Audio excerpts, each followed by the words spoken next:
Харын сайхан ангаа хүчтний үлгээ нутаг тэгээд би хүн одоо алтан цомоо хоёртой арын сайхан ангаада авчран бас авшиг хүртэй нутгийнхандаа бас үзүүлэхтэй энэ сайхан арга хэмжээг зохион байгуулж байна.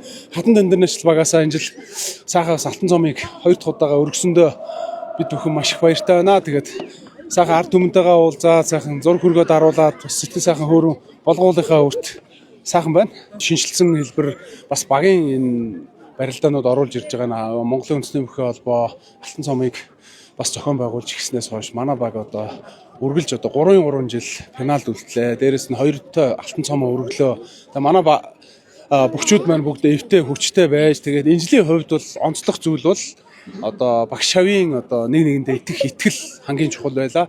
Тэрэндээ одоо бид нараас алтан цомоо өргөсөн гэж бодож байна. Тактикийн хувьд бол бид нар ерөөсөө тухайн өдрөө одоо ямар 5 бүгтэйгээ барилдах вэ гэдгээ бас тооцоолоод тэгээ хин барилдах вэ гэдгээ тухайн өдрөө тооцоолдог байгаа. Пеналын барилдаа манайх ер нь итгэл төгс байсан да. Тэгээд сайхан бидний бас бод санснаар бас нутгийн мань олны бас сэтгэл биднийг бас дэмжсэн сэтгэл бас хүрж те.